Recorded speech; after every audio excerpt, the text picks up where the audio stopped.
I've recently made a short video about Netanyahu's speech in the US Congress, but today I want to go a little deeper and take a little wider look into it.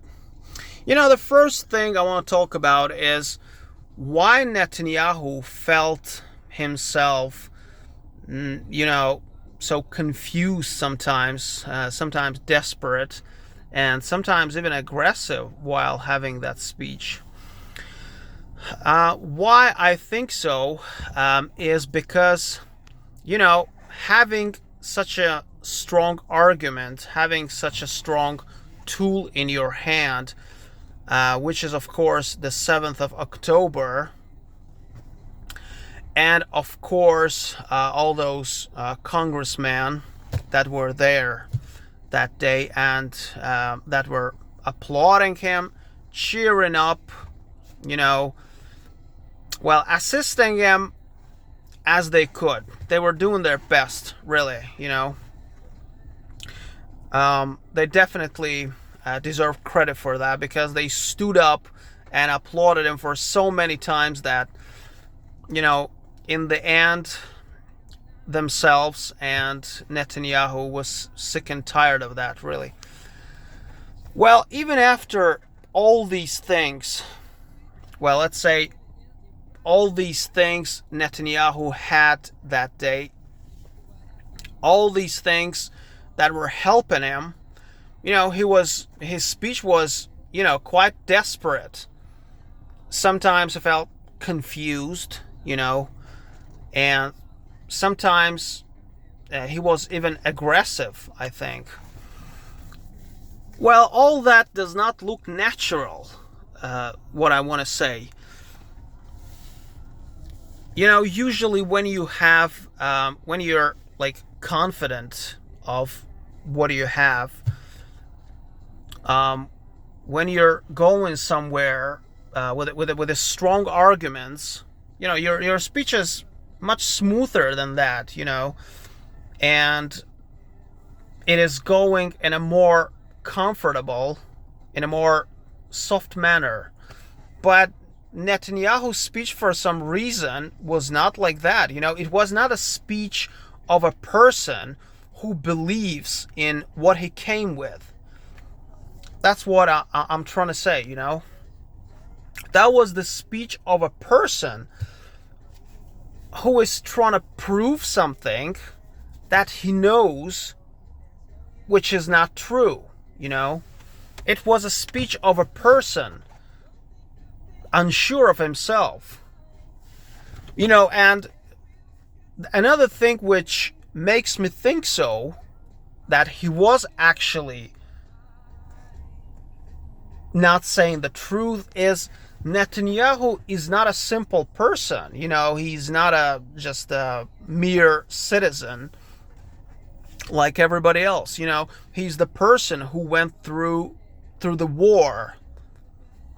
And he's the person, of course, I have no doubt, who took instructions and trainings in the special services of Israel for a long time. And, he has been taught, the manner of the speech, the behavior, etc. All the things which they're teaching there, And he is also a person who can cold-bloodedly raze to the ground whole blocks of the cities, kill babies, kill the children in hundreds, in thousands, kill the elderly, women. He's the person who is able to give such orders, and for such a person like him to have that speech, that's unusual,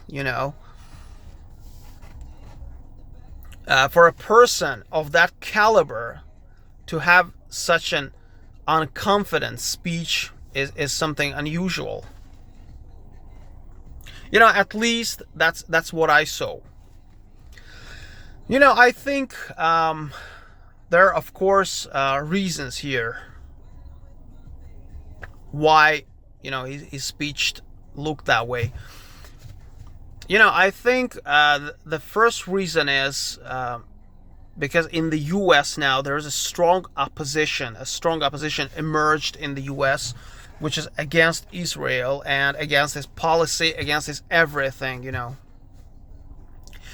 And it is harder now to convince American public to support Israel than it was, let's say, 10 years ago. Well, even less, I would say. Well, I see that reason as number one reason.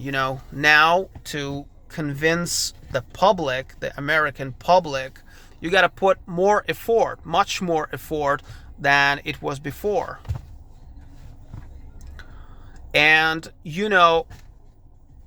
as I said, after all those strong tools which he had in his hands, standing there and having speech, even with those strong tools, the pressure on him was so strong that even those tools were not able to help him. Can you imagine the level of pressure on him that such a person of that caliber, Netanyahu, was sometimes confused and, he looked desperate. Sometimes he just, he almost lost it,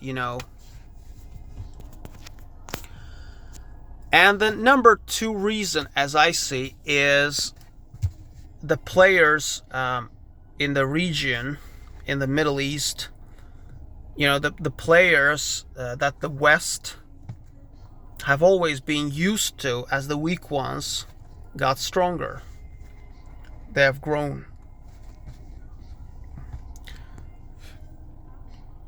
Because now you're risking more. Your risks, the level of your risks have increased. So that's why the people who are going to support you, the government officials, etc., they need more guarantees and more convincing stuff than just the speech, as it has always been. Those speeches that have always been sufficient to convince them are not sufficient now. Well, there can be other reasons too, but, me, myself, I see these two reasons as the main ones to, influence Mr. Prime Minister's speech that day. Thank you for watching.